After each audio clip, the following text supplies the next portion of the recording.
नमस्कार, स्वागत है आपका संसद टीवी पर। मैं हूं मनोज वर्मा और आप देख रहे हैं हमारा खास कार्यक्रम मुद्दा आपका। आज हम बात करेंगे केंद्रीय बजट और एमएसएमई सेक्टर की। इस बार आम बजट 2022-23 में सूक्ष्म, लघु एवं मध्यम उद्योग यानी एमएसएमई के लिए कई अहम ऐलान किए गए हैं। Emergency credit line guarantee scheme के तहत 130 लाख से अधिक एमएसएमई को लोन दिए गए हैं। इस योजना के दायरे को 50,000 करोड़ रुपए से बढ़ाकर 5 लाख करोड़ रुपए तक कर दिया गया है। इससे 2 लाख करोड़ रुपए का अतिरिक्त लोन मिल सकेगा। एमएसएमई के लिए खास लोन स्कीम है जिसका ऐलान आत्मनिर्भर भारत अभियान के तहत किया गया था। एमएसएमई सेक्टर को अर्थव्यवस्था और रोजगार के लिहाज से खासा महत्वपूर्ण सेक्टर माना जा रहा है। अमृतकाल के इस बजट को आत्मनिर्भर भारत की दृष्टि से दूरगामी परिणाम देने वाला कहा जा रहा है। लिहाजा इस बजट में एमएसएमई सेक्टर के लिए जो घोषणाएं की गई हैं उसका लघु उद्योगों को क्या फायदा होगा, क्या रोजगार के अवसर बढ़ेंगे, इसलिए केंद्रीय बजट और एमएसएमई सेक्टर पर आज चर्चा करेंगे। इसे समझने की कोशिश करेंगे कैसे एक आम उद्योग इसका लाभ उठा सकता है और कैसे रोजगार के अवसर इस सेक्टर में बढ़ सकते हैं। आत्मनिर्भर भारत की दृष्टि से भी इसके पहलू खासे महत्वपूर्ण हैं। हमारे साथ दो खास मेहमान जुड़े हुए हैं। मेरे साथ इस समय एमएसएमई मंत्रालय के भारत सरकार के सचिव बीबी स्वयं साहब जुड़े हुए हैं। स्वयं जी, आपका स्वागत है संसद टीवी पर। और साथ में हमारे साथ जुड़े हुए हैं सीआईआई की जो एमएसएमई परिषद है उसके सह अध्यक्ष अशोक सहगल जी। अशोक जी, आपका भी स्वागत है संसद टीवी पर। पहला सवाल स्वयं साहब आपसे मेरा है, आत्मनिर्भर भारत और एमएसएमई सेक्टर उस दृष्टि से इस बजट को खासा महत्वपूर्ण माना जा रहा है। इस बजट में क्या कुछ खास है जिसका लाभ एक उद्यमी उठा सकता है? आप कैसे देखते हैं? ये बजट में एमएसएमई सेक्टर के लिए बहुत ही इंपॉर्टेंट डिसीजंस लिए गए हैं जी, जिसके लिए हम आभारी हैं। एक पहला डिसीजन है जो आपने जिसके बारे में ऑलरेडी उल्लेख कर चुके हैं, जी, वो emergency credit line guarantee scheme है। ये एक बहुत ही सक्सेसफुल स्कीम है। अभी तक लगभग मेरा मानना है कि 2,80,000 करोड़ तक इसमें गारंटी दिया जा चुका है। जी, इसमें भी आप देखेंगे अलग अलग टाइम में गवर्नमेंट ने उसको टाइम को भी एक्सटेंड किया है और उसमें जो रकम है वो भी बढ़ाते गए। अभी लास्ट जो डिक्लेरेशन है उसमें और 50,000, जो पहले 4.5 लाख था, पहले 3 लाख से शुरू हुआ, फिर 4.5 लाख करोड़, फिर 50,000 करोड़ ऐड करके अभी 5 लाख करोड़ इसका फिगर है। जी, जिसमें अभी तक यूटिलाइजेशन जो हुआ है आप जानते हैं ऑलमोस्ट 2,80,000 करोड़। अभी रिसेंटली हम लोगों ने एक सिडबी के थ्रू में सर्वे कराए थे।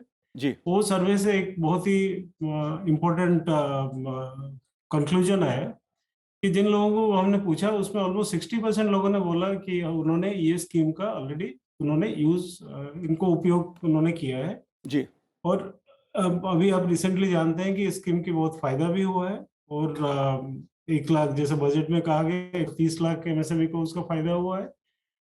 और ये स्कीम के सिवाय और एक स्कीम का जो डिक्लेरेशन किया गया वो credit guarantee trust for micro and small enterprises, ये सीजीटीएमएससी हमारे मंत्रालय की स्कीम है जो सिडबी के साथ एक ट्रस्ट में रन किया जाता है। जी, अभी उसका कॉर्पस जो है लगभग 7,500 करोड़ का कॉर्पस है। इसमें एक बहुत ही इम्पोर्टेंट ये डिसीजन बजट में अनाउंस किया गया कि उसमें उसको ये किया जाएगा, रिवैम्पिंग किया जाएगा, एडिशनल उसमें फंड इन्फ्यूजन किया जाएगा और एक टारगेट है कि 2 लाख करोड़ और उसमें क्रेडिट की फैसिलिटी बढ़ाया जाए। एक चीज जो डिक्लेयर हुआ है इस बार बजट में वो है raising and accelerating MSME performance. जी, ग्रांट करके एक नया प्रोग्राम है। ये प्रोग्राम अभी मोर और लेस फाइनलाइजेशन स्टेज में है। ये प्रोग्राम इसीलिए बहुत ही इम्पोर्टेंट है पोस्ट कोविड फेज में, क्योंकि इस प्रोग्राम के अंतर्गत सारे स्टेट, सारे यूनियन टेरिटरी का स्ट्रेटेजिक इन्वेस्टमेंट प्लान बनाया जाएगा। जी, इसमें थोड़ा बहुत फंडिंग भी किया जाएगा और एक बहुत ही साइंटिफिक वे में ये रिकवरी प्रोसेस और कैसे एमएसएमई जो सेक्टर है उसको रेजिलिएंट, कॉम्पिटिटिव और एफिशिएंट बनाया जाए, इसका भी व्यवस्था किया जाए। जी। Thank you so much. Swayam ji, जो रेजिंग एंड एक्सीलरेटिंग स्कीम है, प्रोग्राम है, 6,000 करोड़ रुपए के प्रवेश से शुरू किया जाएगा इसको। इसका एक आम जो लघु उद्योग चलाता है, उसको कैसे लाभ होगा? उसका इसका दो भाग है। जी, एक भाग जो है जो सेंटर जो फेडरल गवर्नमेंट और स्टेट गवर्नमेंट्स और यूनियन टेरिटरीज की गवर्नमेंट, उनको सारे को लेके एक काउंसिल बनाया जाएगा, जिस काउंसिल में एक मैंने जैसे आपको ऑलरेडी उल्लेख किया कि स्ट्रेटेजिक इन्वेस्टमेंट प्लान दर एक जगह के बनाया जाएगा। जी, ये स्वाभाविक है कि अलग अलग स्टेट, अलग अलग union territory, depending on the situation, अलग अलग टाइप का प्लान बनेगा, जिसमें पार्शियल फंडिंग भी होगा, जो ज्यादातर इंफ्रास्ट्रक्चर, ज्यादातर स्ट्रेंथनिंग ऑफ जो हमारा जो सिस्टम्स है उसका स्ट्रेंथनिंग, इसके ऊपर असर होगा। पर इसके साथ साथ उसमें और एक चीज भी है, जो हमारे जो रनिंग स्कीम है या जो भी इम्पोर्टेंट, जो भी सफल स्कीम है, और बहुत सारे नए स्कीम जैसे चैंपियन स्कीम और ये सब स्कीम में भी जी, ऑलमोस्ट 5 लाख से ज्यादा एमएसएमई को टारगेट किया जाएगा, जिस टारगेट में उनका मैनेजमेंट, उनका बहुत कुछ चीजें जो डिजिटल लिटरेसी, डिजिटल कैपेसिटीज, ये सब के ऊपर भी कंसंट्रेट किया जाएगा। बेसिक रैम का कॉन्सेप्ट ये है कि एक गवर्नमेंट ऑफ इंडिया लेवल में, स्टेट गवर्नमेंट के लेवल में, यूनियन टेरिटरी के लेवल में सारे जो एमएसएमई का जो पॉलिसी मेकिंग मैकेनिज्म है उसको स्ट्रेंथन किया जाए और डायरेक्ट इंटरवेन करके ऑलमोस्ट 5 लाख से ऊपर एमएसएमई के ऊपर भी अलग अलग स्कीम से फायदा दिया जाए। जी, बिल्कुल। कैसे मजबूत हो एमएसएमई सेक्टर, सरकार का उद्देश्य इस बजट में भी ये भी साफ तौर पे दिखाई देता है। लेकिन अशोक जी, अगर emergency credit line guarantee scheme की मैं बात करूं, इसकी काफ़ी चर्चा होती है। इस बजट में भी खास तौर पे इसका उल्लेख किया गया है। मकसद वही है कि जो हमारा एमएसएमई सेक्टर है, वो कैसे मजबूत हो, आत्मनिर्भर भारत में वो कैसे अपना योगदान दें। लेकिन कोविड काल के कारण तमाम चुनौतियां जो सबसे ज़्यादा खड़ी हुई, वो इसी सेक्टर के सामने खड़ी हुई। आप कैसे देखते हैं? जी, जो ईसीएलजीए स्कीम शुरू में शुरुआत हुआ था, उसका ज़्यादा फ़ायदा जो हम ऑर्गेनाइज सेक्टर और फॉर्मल सेक्टर कहते हैं, उसने उठाया। जी, और ऑटोमेटिकली गवर्नमेंट का रूल था कि जिसने भी बैंक बोरोइंग की है, उसे कुछ एप्लीकेशन नहीं करनी, ऑटोमेटिकली बैंक उनके खाते में उतना क्रेडिट बढ़ा देगा। जी, अगर आपको नहीं चाहिए तभी आपको लिख के बैंक से संपर्क करना है कि जी मुझे नहीं चाहिए। तो ये ऑटोमेटिकली और बहुत स्मूथली हुआ। अब इसमें ये था कि जो सूक्ष्म उद्योग हैं जी, या जो स्वरोजगार हैं, खास करके आप देखिए जो टूरिज़्म में हैं, हॉस्पिटैलिटी सेक्टर में हैं, ये खास करके लेफ़्ट आउट थे अर्लियर स्कीम में। अब उनके लिए जो 500,000 करोड़ का प्रोविज़न किया गया है, उन लोगों के लिए जो कि पहले बाहर छूट गए थे, उनके लिए बहुत राहत मिलेगी। और ये जो सबसे कमज़ोर वर्ग के हैं इंडस्ट्री में, वो भी इसका फ़ायदा उठा सकेंगे। तो मुझे उम्मीद है कि ख़ास करके जहाँ दर्द रहा था छोटे लोगों को, उनको बहुत राहत मिलेगी और ये बहुत ही अच्छा एक्सटेंशन किया गया है। और जो दूसरी बात है कि जो इन्होंने इसका मॉरेटोरियम ऑन रीपेमेंट अनाउंस किया है, उससे भी, क्योंकि पूरी तरीके से अभी लघु उद्योग रिवाइव नहीं हो पाए थे, जी, खास करके अभी जो थर्ड वेव आई है, तो उनको और समय मिलेगा कि वो अपने पैरों पे खड़े हो सकें और ये अपने जो लोन्स वगैरह लिए हैं वो वापस रिटर्न कर पाएँ और डिफ़ॉल्ट में नहीं जाएं। तो जी, ये बहुत ही अच्छी स्टेप है। जी। स्वयं जी, क्या इस बजट को ग्रोथ ओरिएंटेड बजट कह सकते हैं? एमएसएमई क्षेत्र की सबसे बड़ी समस्याओं में से एक है वित्त की उपलब्धता। जो हम जिसे कहते हैं, वित्त की जो उपलब्धता है, उसकी कमी रही है इस सेक्टर में, और वित्त मंत्री जी ने इस मुद्दे को सही ढंग से हल किया है, ऐसा माना जा रहा है।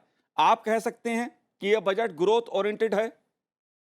देखिए, मैं एक एग्जांपल आपको दूंगा। जो हम लोग एक चैंपियंस पोर्टल करके एक पोर्टल चलाते हैं, जिसमें कोई भी यूनिट, कोई भी एंटरप्राइज पूरे इंडिया से हम लोगों को लिखते हैं कि उनका कोई इश्यूज है, कोई बैंक के साथ कोई जगह में।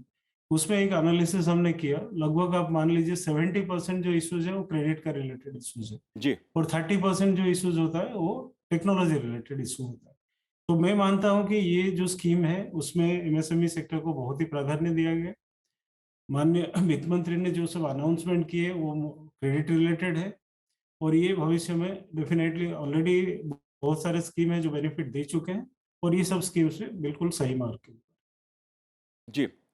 जैसे एक बात टूरिज्म सेक्टर की है, इस बार उसको भी सरकार ने एमएसएमई सेक्टर में खासा तवज्जो देने की कोशिश की है। इस सेक्टर को आप कैसे देखते हैं? क्योंकि सबसे ज़्यादा प्रभावित जो सेक्टर हुआ, वो यही सेक्टर हुआ। इससे जुड़े जो और दूसरे सेक्टर्स हैं, उनमें भी काफ़ी असर हुआ है और अभी तक माना ये जा रहा है, ये सेक्टर उभर नहीं पाया है। देखिए, कोविड का असर हर एक सेक्टर के ऊपर हुआ, जी, एमएसएमई सेक्टर के ऊपर भी जरूर हुआ है। रिसेंट सर्वेस में भी पता चलता है कि 21 में आप जानते हैं कि लॉकडाउन के टाइम में कुछ बंद हो गए थे, मतलब टेम्परेरली बंद हुए थे। मैं मानता हूं कि अलग अलग टाइम में, जब ये पहले 3 लाख को भी 4.5 लाख कराया गया, जब 4.5 लाख से अभी 5 लाख कराया गया, ये सब सेक्टर के ऊपर ही बहुत ही फोकस दिया गया। जी, एमएसएमई एक सेक्टर है जिसमें आप जानते हैं कि उसमें इंडस्ट्रीज भी आते हैं, सर्विसेज आते हैं, ट्रेडिंग आते हैं। जो ट्रेडिंग जब हम 2021 में ट्रेडिंग को भी इसमें इंक्लूड किए, जो रिटेल ट्रेडिंग और होलसेल ट्रेडिंग, अलग अलग इफेक्ट में ये एक पीरियड है, एक चैलेंजिंग टाइम है। मैं मानता हूँ गवर्नमेंट की जो स्ट्रेटेजी रहा है मल्टी प्रॉन्ग रहा है, अलग जगह में सिर्फ क्रेडिट नहीं, क्रेडिट टेक्नोलॉजी, बहुत कुछ सेक्टर्स में गवर्नमेंट की इंटरवेंशन रहा है, एक्सपेंडिचर के ऊपर रहा है। ये सब चीज ये जरूर होप करते हैं कि ये बेनिफिट देगा पूरे एमएसएमईज, डेफिनेटली बहुत क्विकली ऑलरेडी ये चीज दिख रहा है। आप डिफरेंट सर्वेज देखेंगे तो क्रेडिट बढ़ रहा है। अलग अलग सर्वे आपको याद होगा, सिडबी के भी सर्वेज है, बहुत सारे पॉजिटिव ट्रेंड्स है। ये होप करते हैं कि ये सब बहुत ही जो पॉजिटिव इंट्रोड्यूस किया जा रहा है ये बजट में, उसका इफेक्ट जरूर मिले। जी। अशोक जी, एक जो समस्या रही है वित्त की, खासतौर से एमएसएमई के सामने, इसको आप कैसे देखते हैं? आप देख रहे हैं इसको कि ग्रोथ ओरिएंटेड है ये? इसमें सबसे ग्रोथ ओरिएंटेड की बात आपने की, जी, तो ये जो CGTMSE स्कीम है, ये बहुत ही अहम पहलू रखती है। क्योंकि देखिए, आज की तारीख में जब आप बैंक के पास जाते हैं लोन लेने के लिए, सबसे पहले वो आपसे कोलैटरल के लिए कहते हैं कि भाई आपकी कोई प्रॉपर्टी वगैरह है वो दीजिएगा। अब आप सोचिए कि किसी को अगर बैंक से 100 रुपये लोन चाहिए, तो वो 150 रुपये की पहले प्रॉपर्टी खरीद के उसे गिरवी रखवाएगा, तभी उसको 100 रुपये मिलेंगे। जी, मुझे लगता है कि ये बहुत गलत चीज़ है और ये बहुत लोगों के लिए रुकावट होती है। ख़ास करके जो कोई स्टार्टअप कर रहा है, तो वो प्रॉपर्टी में इन्वेस्ट करे या अपनी बिजनेस में इन्वेस्ट करे। तो इसके लिए CGTMSE स्कीम बहुत ही अच्छी स्कीम है, जिसमें कि गारंटी है गवर्नमेंट की तरफ से CGTMSE स्कीम के थ्रू कि भाई हम 50% गारंटी देंगे for loan up to 1 crore, या शायद 2 करोड़ हो गया है, और 90% गारंटी फॉर स्मॉलर लोन। तो इसलिए ये गारंटी की वजह से बैंक को कम हिचकिचाहट होनी चाहिए लोन सैंक्शन करने के लिए। अब ये चीज़ है कि ये इसका थ्योरी तो बहुत अच्छी है, पॉलिसी भी बहुत अच्छी है। जी, ये थोड़ी बैंक्स को समझने की ज़रूरत है कि भाई हमें कुछ तो रिस्क लेना है, 100% रिस्क तो नहीं कवर होता ना, किसी बिजनेस में भी नहीं, और बैंक भी तो आफ्टर ऑल बिजनेस है। तो इतना तो रिस्क उसे उठाना चाहिए कि भाई इतनी गारंटी गवर्नमेंट की तरफ से है, तो मुझे ये लोन देना चाहिए। इसका जो पूरा प्रोसीजर है ये सिंप्लीफाई होना चाहिए, और बैंक्स को ये भरोसा होना चाहिए कि हमने अगर ये गारंटीज ली है, इंश्योरेंस ली है CGTMSE से, तो अगर कल को डिफ़ॉल्ट होगा तो CGTMSE हमें इसमें कवर करेगी, और ये हमारा जो रिस्क है वो रिड्यूस रहेगा। जो मुझे जानकारी मिली है वेरियस बैंक्स वगैरह से बात करके, कि उन्हें ये डर रहता है कि भाई इसका जो प्रोसीजर है रीइंबर्समेंट का, वो इतना स्मूथ और इजी नहीं है। जी, इसको थोड़ा मॉनिटर करके और CGTMSE और सिडबी से के साथ मिलके इसको सरल बनाया जाए, तो कि बैंक्स को और भरोसा हो कि भाई हमने CGTMSE की गारंटी ले ली तो वो गारंटी स्टैंड करेगी और हमें इसमें हिचकिचाहट नहीं होनी चाहिए। ये बहुत ही बड़ी चीज़ है कि किसी को भी एक्सपैंड करना है, किसी को सेटअप करना है, तो ये गारंटी बैंक से उसको पैसे उपलब्ध करने में बहुत सरल कर देगी, और उससे ग्रोथ जो है ऑटोमेटिकली आपकी फास्टर होगी। जी। स्वयं साहब, आम तौर पे जो एक समस्या रही है लघु उद्योगों के सामने कि बैंक उनको आसानी से लोन नहीं देते हैं। सरकार कहती है आप लोन दीजिए एमएसएमई सेक्टर को, ये अड़चन आती है। ज़्यादातर शिकायतें इसी तरह की आती हैं कि बैंक्स जो हैं वो लोन नहीं देते हैं, किसी ना किसी तरह का अड़ंगा लगाते हैं। इस तरह जो कारोबारी है उसका कारोबार आगे नहीं चल पाता है, जबकि सरकार की मंशा है कि आप लोन दीजिए? एक ये आंसर देने से पहले एक आपको जो सीजीटीएमएससी के बारे में अभी अशोक जी ने उल्लेख किया, जी, आपको जान के खुशी होगी कि सीजीटीएमएससी जिसमें टोटल गारंटी सिर्फ 18,000 करोड़ था लास्ट 2-3 साल पहले, इस साल शायद ही 50,000 करोड़ तक पहुंचेगा। आपका जो बात है कि उसमें सिंप्लीफिकेशन होना चाहिए, I fully agree with it. I mean ये जो चीज है, जो जो सजेशंस आए हुए हैं उसके ऊपर हम लोग कंटिन्यूअसली काम कर रहे हैं। बैंक देखिए, बैंक का लोन और ये मतलब लोन, जैसे आपको मैंने जी, कहा कि 70% जो एमएसएमई का इश्यूज होता है वो क्रेडिट रिलेटेड इश्यूज होता है। जी, इसके लिए हमारा मंत्रालय फाइनेंस मंत्रालय के साथ ही काम करता है, रेगुलरली बैंक्स के साथ टेकअप होता है, अलग अलग टाइप के सिस्टम्स लाने की कोशिश कर रहे हैं। जैसे कि कोई हम लोग जब, जैसे हमारे पीएमईजीपी हमारे एक बहुत ही सक्सेसफुल स्कीम है, prime minister's employment guarantee program. जी, उसमें लोन को जब एप्लीकेशन हमारे संस्था से फॉरवर्ड किया जाता है, हम ही लोग उसका एक सेल्फ एनालिसिस करते हैं। सेल्फ एनालिसिस में मान लीजिए एक पर्टिकुलर नंबर के ऊपर ही अगर वो बैंकेबल टाइप का लगता है, तभी उसको फॉरवर्ड किया जाता है। हमारा ये मानना है कि जब से ये ट्राई किया गया, जब जहां हम लोग खुद ही सेल्फ एनालिसिस किए, खुद ही उसको बैंक को फॉरवर्ड किए in a proper analytical manner, जी। सक्सेस रेट डेफिनेटली बढ़ा है। ये कंटिन्यूअस प्रोसेस है, हम लोग डेफिनेटली बैंक्स के साथ टेकअप करते हैं और ये कोशिश करते हैं कि इसको ज़्यादा से ज़्यादा लोगों को नेचुरली इजीली मिले, इजीली क्रेडिट मिले।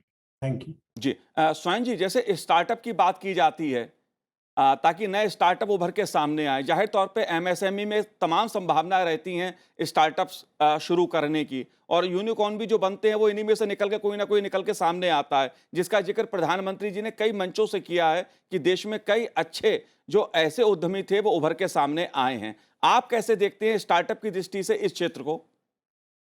स्टार्टअप दोनों मिनिस्ट्री काम करते हैं, आपको पता है डीपीआईआईटी बहुत ही सफलता के साथ स्टार्टअप के फील्ड में काम कर रहे हैं, हम लोग भी काम करते हैं।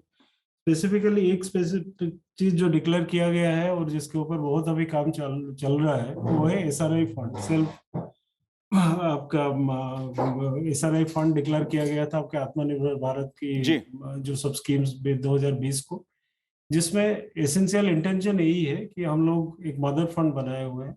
वो मदर फंड से डिफरेंट डॉटर फंड्स को फंड ट्रांसफर किया जाएगा, जिसमें सरकार 1 करोड़ देगा तो उसके जगह में डॉटर्स फंड 4 करोड़ मार्केट से लाएंगे। और ये अल्टीमेटली एमएसएमई में इक्विटी पार्टिसिपेशन बहुत ही इंपॉर्टेंट है, इक्विटी इन्फ्यूजन का कंसेप्ट, और उसमें किया जाएगा। और ये मैं मानता हूँ एक एक एफर्ट्स है इस मिनिस्ट्री का, जिसमें स्टार्टअप्स को मैक्सिमम बेनिफिट मिले। जी। अशोक जी, आत्मनिर्भर भारत की बात हो रही है और जाहिर तौर पे एमएसएमई सेक्टर जो है उसके बल पे ही आत्मनिर्भर भारत बन पाएगा। आपकी क्या अपेक्षा क्या है? आपकी थी बजट में जो भी अपेक्षाएं थी वो सरकार ने एक बहुत बड़ी मांग उसको माना और 31 मार्च तक उस स्कीम को आगे बढ़ा दिया। आप कैसे देखते हैं इस पहलू को? ये है कि जो आत्मनिर्भर भारत का जो चैलेंज है वो एमएसएमईज़ ने एक्सेप्ट किया है कि हमें आत्मनिर्भर भारत में इम्पॉर्टेंट रोल प्ले करना है। इसमें जैसे कि अभी रिसेंटली सीआईआई ने किया कि 9 पब्लिक सेक्टर एंटरप्राइजेज़ ने हमारे साथ एक टास्क फोर्स बनाया कि हम मिलजुल के देखें कि भाई कौन सी चीज़ें बाहर से आ रही हैं जो कि इंडिया में क्षमता है, और जहाँ क्षमता नहीं है वो हम एमएसएमईज़ को कैसे हेल्प कर सकते हैं कि वो क्षमता बना लें अपनी, जी। इनको प्रोवाइड करने के लिए। उसमें एक तो ये है कि भाई आइडेंटिफाई करें कि कौन कौन से गैप हैं, दूसरा है कि उसके बाद फिर उसका जो सहयोग है करें। और उन्होंने कहा है कि हमारी जो फैसिलिटीज़ हैं, हमारी लेबॉर्ट्रीज़ हैं, वो हम शेयर कर सकते हैं। तो ये दोनों साइड मिल के जब काम करेंगी तो जो हमारे प्रोडक्ट्स हैं वो वर्ल्ड क्लास भी हो जाएंगे और प्राइस कम्पिटिटिव भी होना ज़रूरी है, क्योंकि ये नहीं है कि जो हमारे से ख़रीदते हैं एमएसएमई से वो कम्पिटिटिव मार्केट में नहीं है, वो भी तो कंपटीशन में उनको खड़ा होना है। अगर हम वर्ल्ड क्लास प्रोडक्ट बना लेंगे और कम्पिटिटिव प्रोडक्ट पे बना लेंगे तो वो पहला कदम है कि उससे हम निर्यात भी कर सकते हैं। जी, और उस डायरेक्शन में जो है बहुत स्टेप्स ली जा रही हैं। रिसेंटली सीएसआईआर ने भी एमएसएमई मिनिस्ट्री के साथ मिलके नेशनल फिजिकल लेबॉर्ट्रीज़ ने एक दिन का सेमिनार किया था, जहां उन्होंने अपनी लेबॉर्ट्रीज़ की जो नई डेवलपमेंट्स और टेक्नोलॉजी है वो सबके सामने पेश की। दूसरी बात, एक सुझाव उन्होंने माना कि अभी जो है अगर आपको कोई टेक्नोलॉजी वगैरह चाहिए तो आपको उस लेबॉर्ट्री के पास जाना पड़ता है जिसके पास उसकी नॉलेज है। तो अब उन्होंने कहा हम एक कॉमन पोर्टल बना लेंगे जहाँ के आप कहिए कि जी मुझे इस टेक्नोलॉजी, इस नॉलेज की हेल्प है, और हम अपने आप देखेंगे कि वो हमारी ऑर्गेनाइजेशन CSIR में कहाँ पे उपलब्ध है और हम वहाँ पे डायरेक्ट करके आपको वो मदद देंगे।